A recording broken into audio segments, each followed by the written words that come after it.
사도신경으로 신앙 고백드리겠습니다. 전능하사 천지를 만드신 하나님 아버지를 내가 믿사오며 그 외아들 우리 주 예수 그리스도를 믿사오니 이는 성령으로 잉태하사 동정녀 마리아에게 나시고 본디오 빌라도에게 고난을 받으사 십자가에 못 박혀 죽으시고 장사한 지 사흘 만에 죽은 자 가운데서 다시 살아나시며 하늘에 오르사 전능하신 하나님 우편에 앉아 계시다가 저리로서 산 자와 죽은 자를 심판하러 오시리라. 성령을 믿사오며 거룩한 공예와 성도가 서로 교통하는 것과 죄를 사하여 주시는 것과 몸이 다시 사는 것과 영원히 사는 것을 믿사옵나이다. 아멘. 제 43장. 예레미야가 모든 백성에게 그들의 하나님 여호와의 말씀, 곧 그들의 하나님 여호와께서 자기를 보내사 그들에게 이르신 이 모든 말씀을 말하기를 마치니 호사야의 아들 아사랴와 가레의 아들 요하난과 모든 오만한 자가 예레미야에게 말하기를, 내가 거짓을 말하는도다. 우리 하나님 여호와께서 너희는 애굽에서 살려고 그리로 가지 말라고 너를 보내어 말하게 하지 아니하셨느니라. 이는 네리야의 아들 바룩이 너를 부추겼어 우리를 대적하여 갈대아 사람의 손에 넘겨 죽이며 바벨론으로 붙잡아 가게 하려 함이라.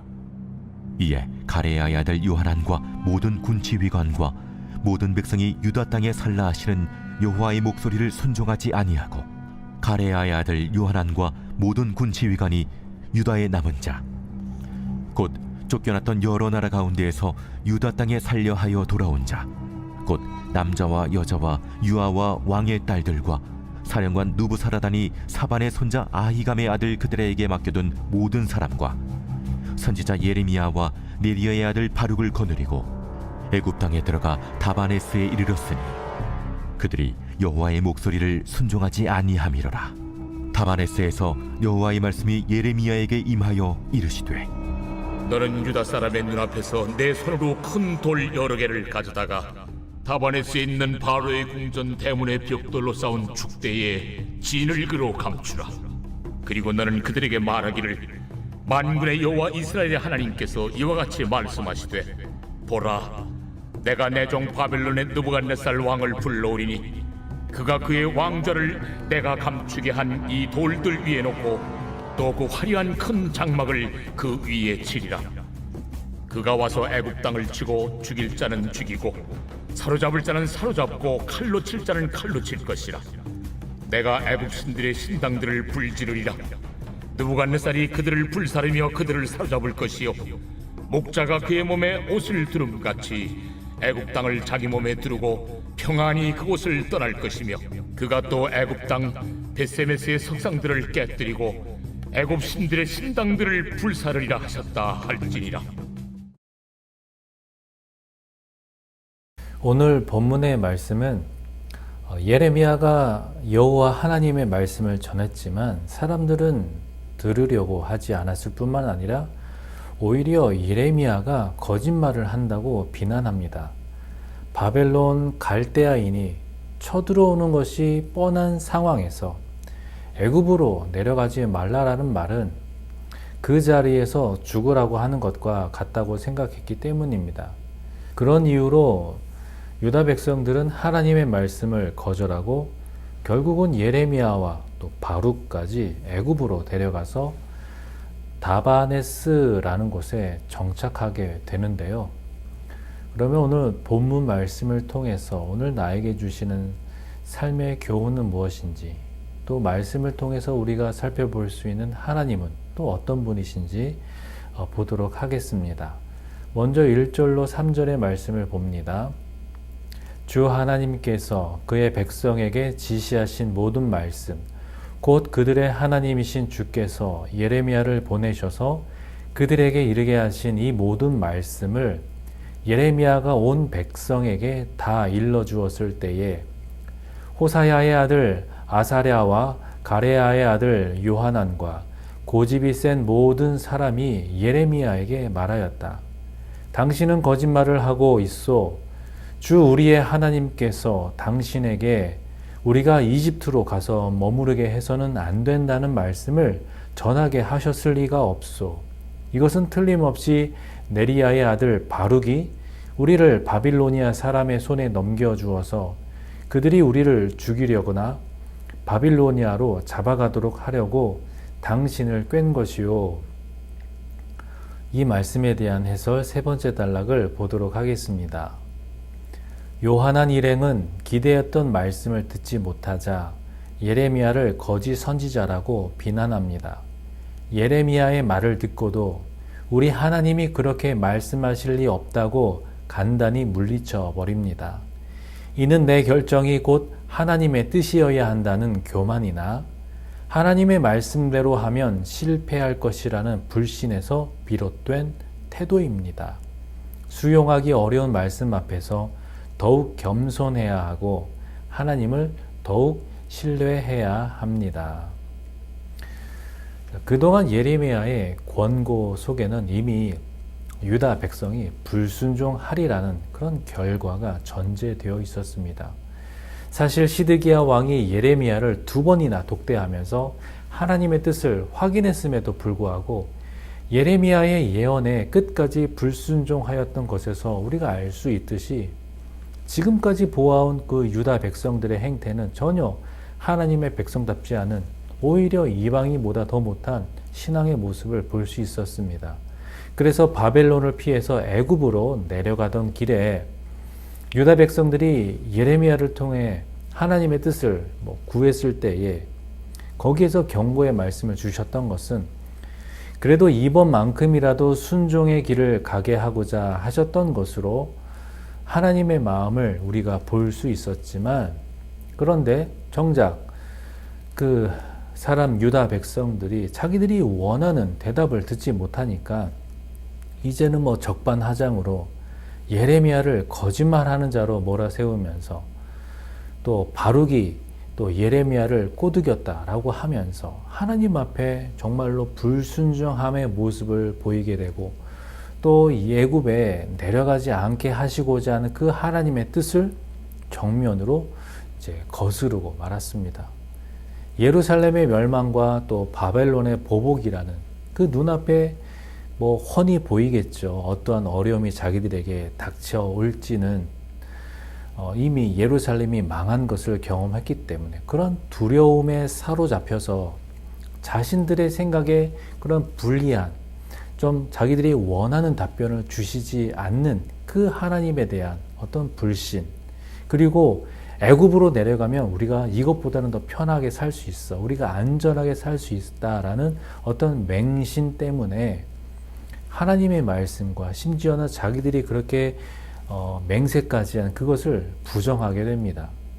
여기에서 알 수 있는 것은 내 말은, 나의 결정은 항상 옳다는 그런 교만, 그리고 어떤 내가 이만큼 내가 경건 생활했어, 또 내가 이만큼 기도를 많이 했어 라고 하는 자기를 드러내는 것들이 가장 큰 문제점이고 또 믿음의 걸림돌이라는 사실입니다. 그래서 하나님 앞에 늘 겸손과 순종으로 또 은혜의 보좌 앞에 더 가까이 나아가기에 부족함이 없는 우리의 모습이 되기를 소망합니다. 계속해서 4절로 7절의 말씀을 보도록 합니다. 가레아의 아들 요하난과 모든 군 지휘관과 온 백성은 유다 땅에 머물러 살라는 주의 말씀을 듣지 않았다. 마침내 가레아의 아들 요하난과 모든 군 지휘관은 여러 나라에 흩어져 살다가 유다 땅에서 살려고 돌아온 유다에 살아남은 사람들을 모두 데리고 남자와 여자와 어린 아이들과 공주들과 근위대장 느부사라단이 사반의 손자요 아히감의 아들인 그달리아에게 맡겨놓은 모든 사람과 예언자 예레미야와 네리야의 아들 바룩까지 데리고서 이집트 땅으로 들어갔다. 이처럼 그들은 주께 순종하지 않았다. 그들이 다바네스에 이르렀을 때에. 자, 이 말씀에 대한 해설 네 번째 단락을 보도록 하겠습니다. 요하난뿐만 아니라 모든 백성이 하나님의 말씀을 버리고 애굽으로 내려갑니다.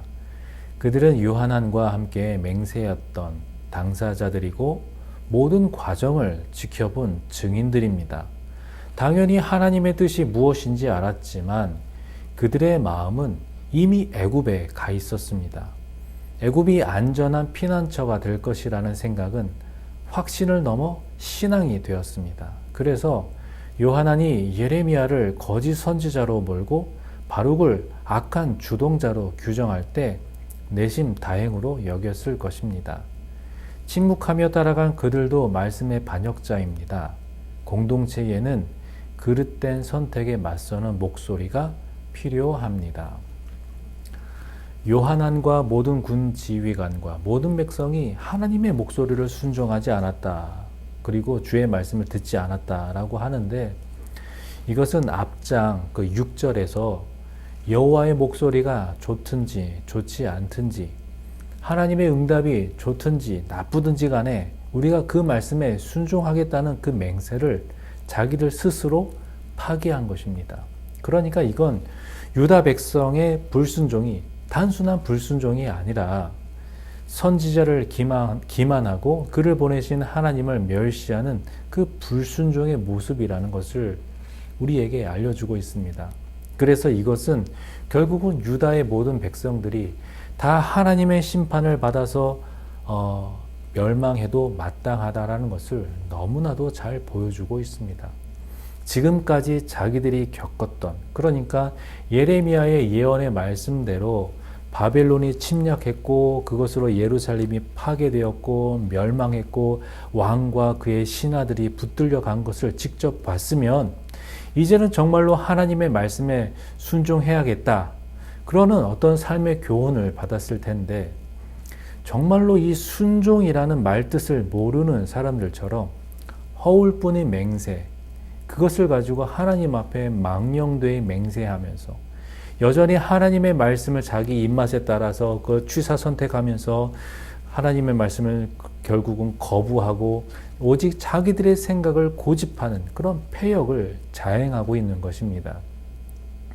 예루살렘이 망하니까 이제는 애굽이 안전한 곳이라고 하며 결국은 그곳으로 기어코 가버리는 그들을 보면서 우리 또한 하나님의 말씀보단 내 뜻을 더 앞세우면서 뭐만 하면 하나님의 뜻이다 아무데나 막 갖다 붙이는 그런 엉터리 신앙의 모습은 없는지 돌아보면서 나의 유익이 아닌 하나님의 영광을 위하여 살아가는 진짜 복된 삶이 되시기를 소망합니다. 자, 계속해서 8절로 9절 말씀을 살펴봅니다. 주께서 예레미야에게 말씀하셨다. 너는 너의 손으로 큰 돌들을 날라다가 다바네스에 있는 바로의 궁 대문 앞 포장된 광장을 파고 유다 사람들이 보는 앞에서 그 돌들을 묻어라. 자, 이 말씀에 대한 해설 첫 번째 단락을 보겠습니다. 예레미야에게 다바네스에 있는 바로의 궁전 앞 광장의 바닥을 파고 큰 돌들을 가져다 묻으라고 하십니다. 이는 심판을 알리는 상징 행위입니다. 뱃띠를 땅에 묻어 썩힌 것, 토기장이 손에서 터진 그릇, 아나돗의 밭을 매입하는 행위와 마찬가지로 하나님의 말씀을 백성에게 생생하게 전하여 그들로 말씀을 더 잘 듣게 하려는데 목적이 있습니다. 말씀을 들려주고 자신의 뜻을 알려주시려는 하나님의 열심과 정성이 느껴지지 않습니까? 예레미야는 하나님의 명령으로 큰 돌들을 가져다가 다바네스에 있는 바로의 궁전 입구에 묻고 진흙으로 감추었습니다. 그렇게 하라고 했습니다, 하나님이. 그래서 근데 왜 그랬을까요? 이 돌들은 나중에 바벨론 왕 느부갓네살이 애굽을 멸망시키고 그리고 그 바벨론 왕이 자기의 어떤 보좌를 세울 때 그게 사용될 것입니다. 하나님께서는 이 일을 유다 사람이 보는 그 눈앞에서 하라고 하셨는데 이유는 하나님 말씀대로 애굽이 바벨론에게 정복됐을 때 그때의 이 일을 기억하게 하셔서 유다 백성들이 하나님의 말씀을 잊지 않고 떠올리게 해가지고 그들로 하여금 왜 그때 하나님의 말씀을 지키지 못했을까 하며 어떤 후회나 죄책감을 갖게 하기보다는 하나님의 약속의 말씀은 정말로 철저히 지켜지고 이루어지는 말씀이라는 것을 다시 한번 깨닫고 이제부터라도 하나님의 선민으로서 하나님의 말씀을 지키며 살아야겠다라는 결단이 있기를 바라는 그런 하나님의 마음인 것입니다. 이 시대를 살아가는 우리의 인생 가운데에서도 무엇이 온전한 삶인지 생각하면서 우리의 행사를 하나님께 맡길 때 그 모든 것이 이루어지게 된다라는 것을 믿으면서 살아가시기를 바랍니다. 자, 계속해서 10절부터 13절 말씀을 보겠습니다. 그런 다음에 너는 유다 사람들에게 이와 같이 전하여라. 나 만군의 주 이스라엘의 하나님이 이렇게 말한다. 내가 사람을 보내어 나의 종 바빌로니아 왕 느부갓네살을 데려오겠다. 그러면 그는 내가 묻어놓은 이 돌들 위에 자기의 보좌를 차려놓고 그 위에 차이를 칠 것이다. 그가 와서 이집트 땅을 치면 연병에 걸려 죽을 자는 연병에 걸려 죽고 포로로 끌려갈 자는 포로로 끌려가고 칼에 맞아 죽을 자는 칼에 맞아 죽을 것이다. 그리고 그는 이집트의 신전들의 불을 놓아서 신상들을 태우거나 전리품으로 가져갈 것이다. 그는 마치 목동이 자기 옷에서 벌레를 잡아내듯이 이집트 땅을 말끔히 털고 아무런 저항도 받지 않고 그곳에서 평안히 떠나갈 것이다. 그는 이집트 땅에 있는 태양 신전의 돌기둥들을 부수고 이집트의 신전들을 불살라 버릴 것이다. 이 말씀에 대한 해설 두 번째 단락을 보겠습니다. 유다 땅의 경계를 넘어 애굽에서도 말씀을 들려주십니다. 그뿐 아니라 바빌론 왕 느부갓네살을 내 종이라 부르시며 그를 통해 애굽 사람과 신전을 초토화하실 것을 알리십니다. 이로써 하나님의 심판 앞에서 도망칠 발이 없음을 보이시고 자기 백성을 보호할 손이 없는 무능한 애굽 신의 실체도 알게 하실 것입니다. 유다 백성이 두려워해야 하는 존재는 애굽도 애굽의 신도 바벨론도 아닌 하나님뿐입니다. 하나님은 유다 땅의 경계를 넘어서 애굽의 다바네스에서도 하나님의 말씀이 임합니다. 그뿐 아니라 저 멀리에 있는 바빌론의 왕까지 그 종으로 삼아서 이곳 애굽까지 내려오게 하셔서 하나님의 심판을 대행하게 하실 것입니다. 그래서 하나님께서 온 역사의 주관자이심을 분명하게 드러내시고 증명하시게 될 겁니다. 그리고 하나님 앞에 불순종한 유다는 그 불순종의 대가를 톡톡하게 치르게 될 것이고 애굽은 결국은 유다의 피난처는 되지 못하게 된다라는 것이 만천하에 드러나게 됩니다. 우리 인생은 세상에 그냥 던져져 가지고 그냥 알아서 살아라 라고 그렇게 누구의 어떤 돌봄도 받지 못하고 그냥 알아서 살아가야 하는 그러한 존재가 아닙니다. 혹자는 금수저니 흙수저니라는 그런 용어를 써가면서 자신의 신분이나 어떤 삶의 수준이 그런 우리의 태어난 그런 환경에 따라 그런 우리의 상황에 따라 이렇게 수준이 나뉘는 그런 우리의 인생이 아니고 어떤 한 번의 나의 성공이 어떤 영원한 성공을 또 보장하지 못하고 또 한 번의 실수나 실패가 또 영원한 좌절을 가져오지 못하는 것처럼 하나님은 언제나 우리의 삶을 보호하여 주시고 지켜주시고 늘 선한 길로 결국은 선한 길로 하나님의 뜻 가운데 우리를 이끌어 주심을 믿습니다. 그래서 우리의 인생은 어떻게 보면 내가 마음 먹기에 달린 것이 아니라 마음 먹더라도 언제든지 내 생각과는 나의 계획과는 언제나 달라지고 뒤틀리잖아요. 결국은 핵심은 뭐냐? 하나님입니다. 아까도 잠언의 말씀처럼 우리의 행사를 하나님께 맡기면 하나님이 너의 경영하는 것을 알리신다라고 하셨는데 계속해서 잠언 16장의 말씀을 보면 내가 하는 일을 주께 맡기면 계획하는 일이 이루어질 것이다.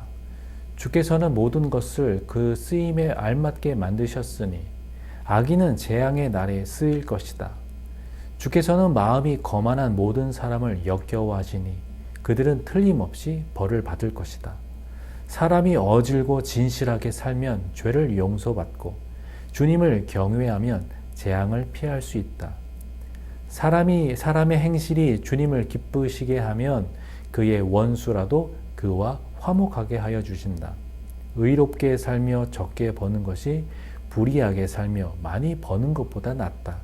사람이 마음으로 자기의 앞길을 계획하지만 그 발걸음을 인도하시는 분은 주님이시다. 여러분, 하나님이 이루십니다. 하나님이 함께 하십니다. 그래서 오늘도 나와 함께 하시는, 내 속에 살아 역사하시는 그리스도 예수의 은혜와 하나님의 사랑, 성령의 능력으로 살아가는 우리 모두가 되시기를 주님의 이름으로 축원드립니다. 함께 기도하겠습니다.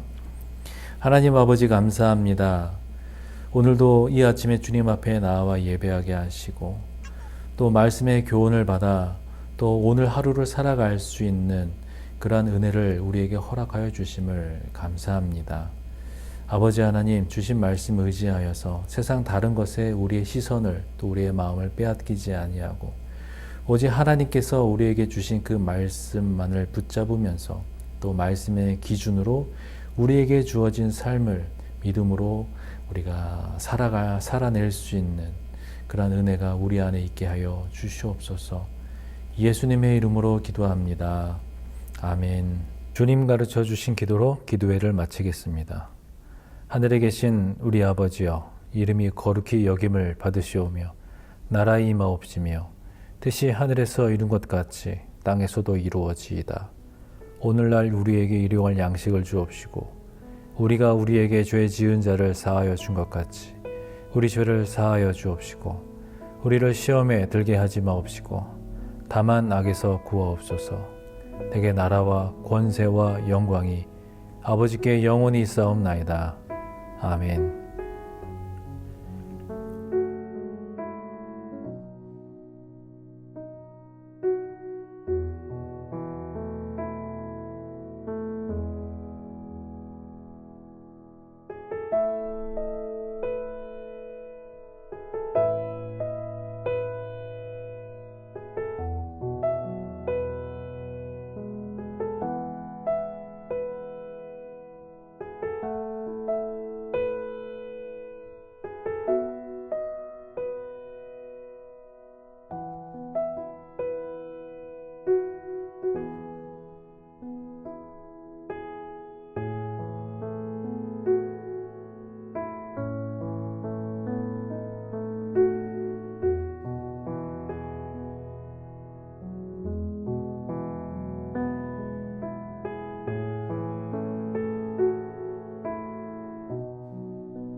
선하심을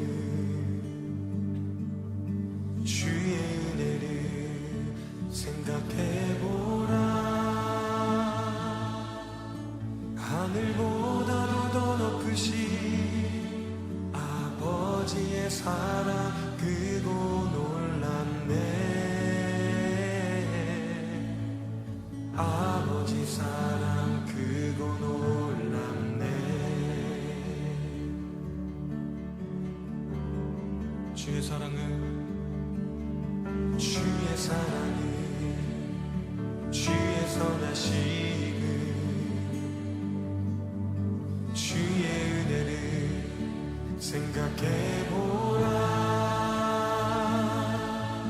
하늘보다도 더 높으신 아버지의 사랑 크고 놀랍네. 아버지 사랑 크고 놀랍네. 내 어찌 그 사랑, 내 어찌 그 사랑 잊으리. 내 어찌 주의 긍휼 잊으리. 내 영혼의 모든 소원 만족시킨 하나님. 주의 사랑을